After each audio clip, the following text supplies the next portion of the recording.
Le décodage biologique de l'eczéma. Alors bonjour et bienvenue dans cette vidéo. Aujourd'hui, j'aimerais vous parler du décodage biologique. Donc le décodage biologique, qu'est-ce que c'est? On appelle ça aussi la symbolique de l'eczéma. Enfin la symbolique de manière générale. La symbolique, c'est le fait d'aller chercher à quoi est dû tel ou tel symptôme, telle ou telle maladie, dans la cause émotionnelle, psychologique. Donc c'est-à-dire que par exemple, l'eczéma, on sait que c'est un conflit de séparation. Parce que la peau est une barrière avec ce qui nous entoure, donc que ce soit notre environnement, nos proches, nos amis, notre famille, peu importe. Et donc, quand la peau vient s'enflammer, elle cherche à soit se protéger de quelque chose, donc dire non, on veut pas de câlin, parce que forcément la peau c'est le contact, ou alors elle cherche à se rapprocher en fait, parce qu'en épaississant, bah forcément elle est un petit peu plus proche. Et donc le décodage biologique, ça existe pour tous les symptômes, et on peut trouver pour à peu près n'importe quoi des explications qui soient émotionnelles.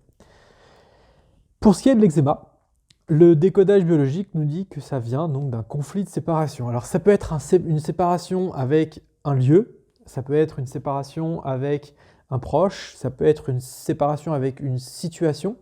Donc il faut vraiment creuser au sens large et aller chercher au moment où vos plaques sont apparues. Donc si vous avez des plaques depuis 10 ans, bah, au moment où elles sont apparues, qu'est-ce qui s'est passé dans votre vie dans les 3 à 6 mois qui ont précédé l'apparition des plaques. Si vos plaques elles sont permanentes, peut-être que à partir du moment où elles sont apparues ou réapparues, au moment où elles arrivent en force, peut-être que vous revivez ce conflit de séparation.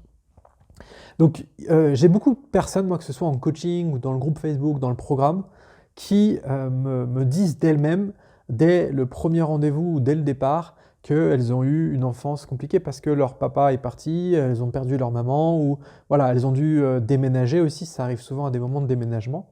Et si moi je regarde dans ma propre histoire, mes plaques sont revenues plus fortement à des moments où je déménageais et surtout à des moments où je partais à l'étranger. Quand je suis parti m'expatrier au Canada, bah, mes plaques sont revenues. Alors après, elles étaient là depuis quelques années, mais j'arrivais à peu près à les gérer, elles sont revenues.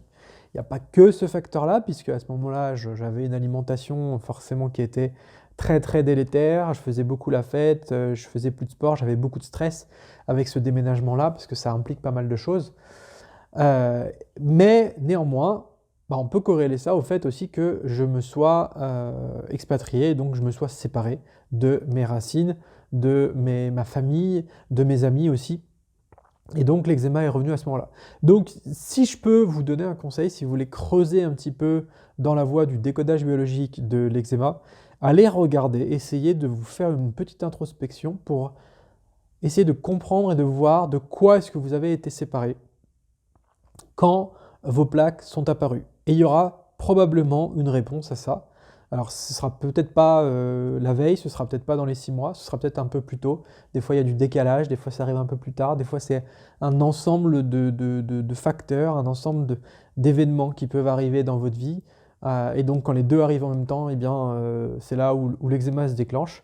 Mais je vous invite vraiment voilà, à vous poser, à prendre le temps de faire une introspection et d'essayer de vous remémorer ce qui s'est passé dans votre vie quand vos plaques sont réapparues et ce qui se passe à chaque fois dans votre vie quand vos plaques réapparaissent. Ça vous permettra d'en savoir un petit peu plus et de savoir peut-être où est-ce qu'il faut mettre le doigt et de savoir qu'est-ce qu'il faut faire et comment essayer de mieux penser, de mieux réfléchir, de changer vos émotions en fait, surtout plus que de mieux réfléchir, de changer vos émotions par rapport à ce conflit de séparation qui arrive.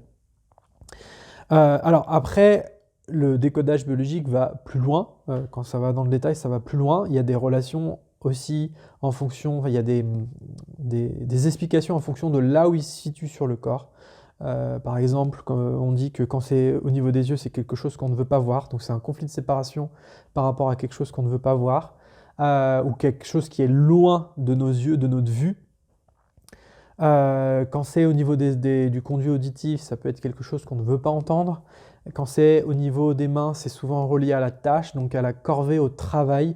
Donc peut-être qu'on n'est pas bien dans son travail. Et après, en fonction de si c'est à droite ou à gauche, ça peut aussi avoir une relation avec le père ou la mère.